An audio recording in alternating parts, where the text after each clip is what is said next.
आप ये देखिए, ये इनमें से एक भी आप नेता का नाम मुझे अगर फाइंड आउट कर दें, इतने सारे लोग यहाँ पर खड़े हुए हैं लेकिन कोई भी नहीं बता सकता है आपकी नजर में कोई एक ऐसा नेता जो अपने बच्चों को कभी आरएसएस में भेजता हो, बजरंग दल में भेजता हो या किसी भी संगठन में भेजता हो। ये अपने बच्चों को पढ़ने के लिए विदेशों में भेजते हैं। अरे संगठन तो बहुत दूर की बात, किसी नेता का बच्चा कभी सरकारी स्कूल में नहीं पढ़ता, संगठन तो बहुत दूर हो गया। और ये देश की गरीब जनता के बच्चों को मरने के लिए उन्हें यहाँ सड़क पे छोड़ देते हैं कि आप यहाँ जाइए और जहाँ जाकर दंगे करिए। आज देश के अंदर क्लब खुल गए, पब खुल गए, बार खुल गए, मॉल खुल गए, हर एक दुकान खुल गई, लेकिन स्कूल क्यों बंद है? इस बात का आपके पास जवाब है? वो इसलिए कोरोना बोल देते हैं हर बात पे। अरे एक बात मुझे बताइए, कोरोना इनके बंगाल चुनाव में नहीं हुआ, बिहार चुनाव में नहीं हुआ, कोरोना के स्कूल के अंदर ही है कि जैसे ही स्कूल का गेट खुलेगा कोरोना बाहर आ जाएगा। बंद करके रख रखा है क्या इन्होंने? वो इसलिए नहीं खोल रहे स्कूल कि जब पढ़ेगा इंडिया तो भाजपा से सवाल पूछेगा इंडिया, और जिन सवालों के जवाब ना इनके पास है और ना इनके अनपढ़ जाहिल गवार नेताओं के पास हैं। सबसे बड़ी बात, भाजपा के गवारों को स्कूल भेजो सारों को, इन्हें पढ़ाने लिखाने की जरूरत है, उसके बाद ये कृषि कानून को रीड करेंगे और तब लागू। आज किसान आंदोलन को लेके सरकार बात पे बात कर रही है, आज फिर मीटिंग हो रही है, क्या लगता है कि अब जाकर निकलेगा कोई निष्कर्ष? देखिए एक बात मुझे आप बताइए, हम लोग सरकार के गुलाम हैं क्या इस देश के किसान? मतलब सरकार कहेगी कि आप 1.5 साल कानून को होल्ड कर दो और हम होल्ड कर लेंगे, हैं? मतलब सरकार कहेगी कि बैठो तो बैठ जाएं, और सरकार कहे कि मेरे को बंगाल का चुनाव लड़ना है, मुझे उत्तर प्रदेश का चुनाव लड़ना है, तो आप खड़े हो जाओ, उसके बाद आप बैठ जाना। मतलब हम सरकार से फोन करके पूछें कि मोदी जी अब काम पूरा हो गया आपका, बंगाल का चुनाव हो गया आपका उत्तर प्रदेश का इलेक्शन हो गया, अब हम बैठ सकते हैं? तो मतलब हम उनसे पूछकर बैठे हैं और उनसे पूछकर खड़े हुए। आप एक बात मुझे बताइए, 100 से ज्यादा शहादत हो चुकी हैं। उन माओं से जाकर पूछिए जिन्होंने इस किसान आंदोलन के चलते अपने बेटों को खो दिया, उन बहनों से जाके पूछिए जिन्होंने अपने पति को खो दिया। आप दे सकते हो उन्हें वापस लाकर? और सबसे बड़ी बात, इस देश के अंदर, इस देश के अगर सबसे बड़े गद्दार हैं तो वो इस देश के नेता हैं। आपको अगर बनना है तो नेता मत बनिए, देशभक्त बनिए, अपनी भारत माँ से प्रेम करिए, ना कि इस देश के नेताओं से प्रेम करें। आप ये देखिए, ये इनमें से एक भी आप नेता का नाम मुझे अगर फाइंड आउट कर दें, इतने सारे लोग यहाँ पर खड़े हुए हैं लेकिन कोई भी नहीं बता सकता है आपकी नजर में कोई एक ऐसा नेता जो अपने बच्चों को कभी आरएसएस में भेजता हो, बजरंग दल में भेजता हो या किसी भी संगठन में भेजता हो। ये अपने बच्चों को पढ़ने के लिए विदेशों में भेजते हैं। अरे संगठन तो बहुत दूर की बात, किसी नेता का बच्चा कभी सरकारी स्कूल में नहीं पढ़ता, संगठन तो बहुत दूर हो गया। और ये देश की गरीब जनता के बच्चों को मरने के लिए उन्हें यहाँ सड़क पे छोड़ देते हैं कि आप यहाँ जाइए और जहाँ जाकर दंगे करिए। आज देश के अंदर क्लब खुल गए, पब खुल गए, बार खुल गए, मॉल खुल गए, हर एक दुकान खुल गई, लेकिन स्कूल क्यों बंद है? इस बात का आपके पास जवाब है? वो इसलिए कोरोना बोल देते हैं हर बात पे। अरे एक बात मुझे बताइए, कोरोना इनके बंगाल चुनाव में नहीं हुआ, बिहार चुनाव में नहीं हुआ, कोरोना के स्कूल के अंदर ही है कि जैसे ही स्कूल का गेट खुलेगा कोरोना बाहर आ जाएगा। बंद करके रख रखा है क्या इन्होंने? वो इसलिए नहीं खोल रहे स्कूल कि जब पढ़ेगा इंडिया तो भाजपा से सवाल पूछेगा इंडिया, और जिन सवालों के जवाब ना इनके पास है और ना इनके अनपढ़ जाहिल गवार नेताओं के पास हैं। सबसे बड़ी बात, भाजपा के गवारों को स्कूल भेजो सारों को, इन्हें पढ़ाने लिखाने की जरूरत है, उसके बाद ये कृषि कानून को रीड करेंगे और तब लागू करेंगे। दूसरी बात, आपने बात करी कृषि कानून की, देश के तमाम नेता कह रहे हैं, प्रधानमंत्री सहित, कि इस कृषि कानून से देश के किसान को फायदा होगा, यही कह रहे हैं ना? आप एक बात मुझे बताइए, अगर इस कृषि कानून से देश के किसान को फायदा होगा और ये फायदा देश का किसान नहीं लेना चाह रहा, तो आपको ये फायदा अपने नेताओं को दे दो ना। आपके वो तमाम नाचने गाने वाले नेता, आपके वो रिंकिया के पापा मनोज तिवारी, उनसे खेती करवाओ मेंबर ऑफ पार्लियामेंट का इस्तीफा लेकर। आपकी साध्वी प्रज्ञा ठाकुर, रविशंकर प्रसाद कानून मंत्री, आपके जितने भी तमाम नेता हैं, गिरिराज सिंह, तमाम नेता, उन सबका इस्तीफा दिलवाइए और 2 साल उनसे खेती करवाइए। अगर उन लोगों को फायदा हो गया तो देश के किसान के लिए भी लागू कर दीजिए, क्योंकि नेताओं की कोई आवश्यकता मुझे अब देश में नजर नहीं आती। सारी सरकारी संस्थाएं आपने बेच दी, उनको प्राइवेट कर दिया, चाहे वो एयर इंडिया हो, BSNL हो, MTNL हो, चाहे रेलवे हो। बुलेट ट्रेन का सपना दिखाकर जिस आदमी ने भारत देश की रेलवे को ही बेच दिया, उसकी बात पर आप कैसे भरोसा करेंगे? वो हर बात में ये कहते हैं मेक इन इंडिया और डिजिटल इंडिया, इसको लेके वो प्राइवेटाइज कर रहे हैं। वो ये कह रहे हैं कि कहीं ना कहीं जो सरकारी आपके सरकारी थी तो चीजें कहीं ना कहीं खराब होती थी, स्लो चलती थी, पहले ट्रेन में नहीं, अब डेवलपमेंट की तरफ प्राइवेटाइजेशन में ज्यादा होगा। आप लोग अगर देश की स्थिति की ओर ध्यान दें ना तो शायद आपको इस सवाल का जवाब मुझसे ना पूछना पड़े। एक बात मुझे बताइए, अगर आप शताब्दी में बैठेंगे, राजधानी में बैठेंगे तो कोरोना नहीं होगा, लेकिन अगर आप लोकल ट्रेन खोल देंगे तो कोरोना हो जाएगा। ये क्या इस मतलब है? इसका कोई मतलब नहीं है। आज जो आप देश के अंदर देख रहे हैं ना, PP Punjab police, DP Delhi police, इनका बस नहीं चल रहा, उसको भी बदल के कर दे अंबानी पुलिस, अडानी पुलिस, इनका वो तो बस नहीं चल रहा। और जिस आदमी ने अपनी घरवाली की मांग भरी, उसकी मांग पूरी नहीं कर पाया तो आपकी और हमारी कहां से करेगा? मीटिंग हुई थी, किसान मीटिंग हुई थी, उसमें रेल मंत्री आके बयान दे रहे हैं। क्या लगता है कि रेल मंत्री को नॉलेज है इस चीज के बारे में?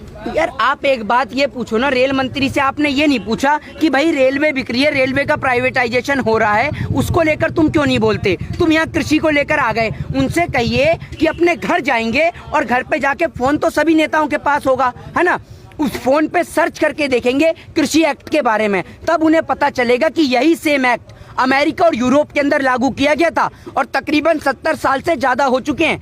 जब अमेरिका और यूरोप दोनों ही डेवलप कंट्री हैं, उनकी कंडीशन खराब हो सकती है, वहां के किसानों की कंडीशन खराब हो सकती है, तो सोचिए भारत जैसे देश का क्या हाल होगा जब यहाँ के किसान पर यह कृषि कानून लागू किया जाएगा। दूसरी बात, इनके तमाम नेता कहते हैं कि इससे मंडियों की हालत जो है वो बेहतर होगी।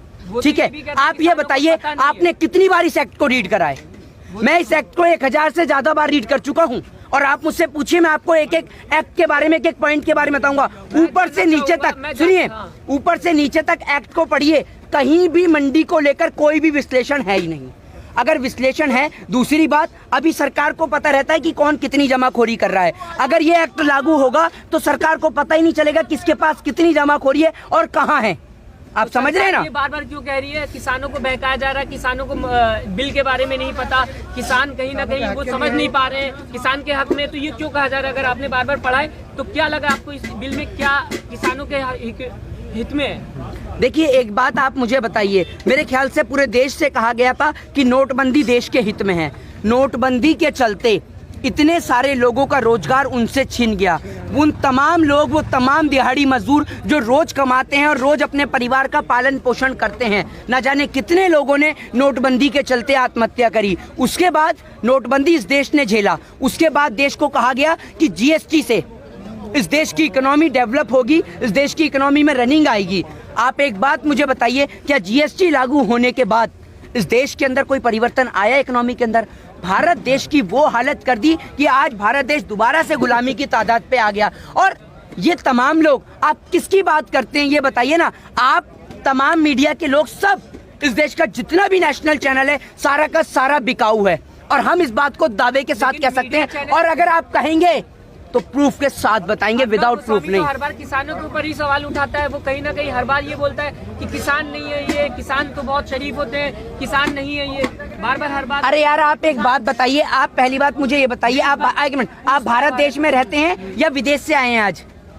मैं तो यहीं रहता हूँ। यहीं रहते हैं ना, तो आपको ये नहीं पता कि अर्नब गोस्वामी की जो व्हाट्सएप चैट लीक हो रही है, उसको लेकर पुलवामा का भी जिक्र है, उसको लेकर तमाम तरीके के मामलों का जिक्र है। बल्कि अर्नब गोस्वामी के खिलाफ 1923 सीक्रेट एक्ट के तहत मुकदमा दर्ज होना चाहिए। दूसरी बात, आर्टिकल 124A देशद्रोह का मुकदमा अर्नब गोस्वामी के ऊपर दर्ज होना चाहिए। और आप अर्नब गोस्वामी जैसे दलाल और पत्तल चाट पत्रकारों की बात करते हैं। अरे आप एक बात मुझे बताइए, आप एक मिनट सुनिए, अरे मैं आपको एक सवाल बोला कि अन्नों को गिरफ्तार करना चाहिए, तो मुंबई पुलिस क्या कर रही है? महाराष्ट्र पुलिस क्यों नहीं गिरफ्तार कर रही है? आप एक बात बताइए, अगर महाराष्ट्र पुलिस गिरफ्तार करती है ना, तो आप महाराष्ट्र पुलिस पे ही सवाल खड़े कर देते हैं, समझ रहे हैं? और महाराष्ट्र पुलिस कार्रवाई कर रही है, पर क्या करें, उसके पीछे तमाम बड़े लेवल का हाथ है। आज आप ये देख लीजिए, सारे के सारे चैनल भाजपा के हैं। आप यूं कह देते हैं सूत्रों के हवाले से पता चली है, ठीक है?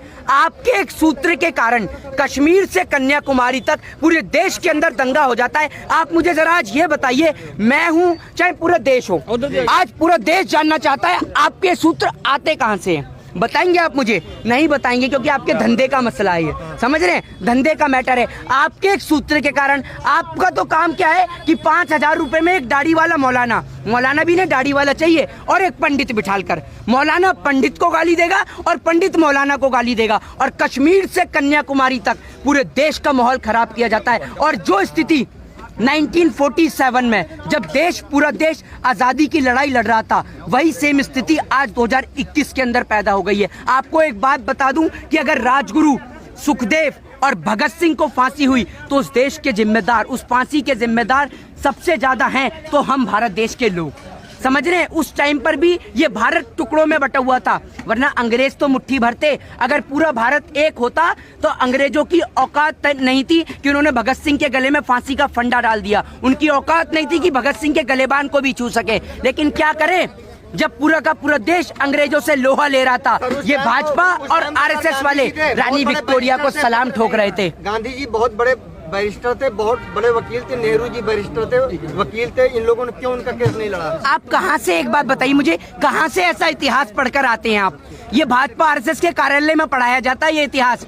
इतिहास को अगर रीड करना है तो अच्छी से करिए और फुल जानकारी के साथ में।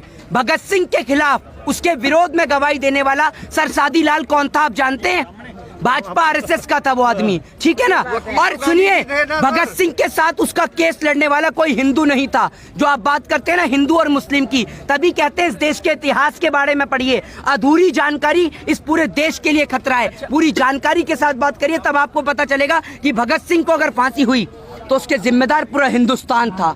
समझ रहे? अगर आज भगत सिंह, राजगुरु और सुखदेव देश की आजादी की लड़ाई नहीं लड़ रहे होते ना, तो आप और हम किसी अंग्रेज के घर में बैठ के उसके जूते साफ कर रहे होते। तो दिल से सैल्यूट है ऐसे देशभक्तों को, और उनकी शहादत को कभी नहीं भुलाया जा सकता। अच्छा, अभी लाल किला बंद कर दिया गया, किसान आंदोलन की बात हो रही थी, रैली की बात हो रही थी, इसमें बर्ड फ्लू बता दिया गया कि लाल किला में के आसपास बर्ड फ्लू फैल गया। ये तरीके से अरे ये कुछ नहीं है, ये सारे के सारे इंटरनेशनल पनौती हैं। आप ये देखिए, अमेरिका पहुंचते हैं तो ट्रंप हार जाता है, मोर को छूते हैं तो पूरे के सारे पक्षी बर्ड फ्लू हो जाता है। ये इंटरनेशनल पनौती हैं, समझ रहे हैं? कोई बर्ड फ्लू नहीं है। और इनके नेताओं को देखा ना कैसे कोरोना का टीका लगवा रहे हैं? देखी होगी आपने सोशल मीडिया पे वीडियो, कैसे टीका लगवाया।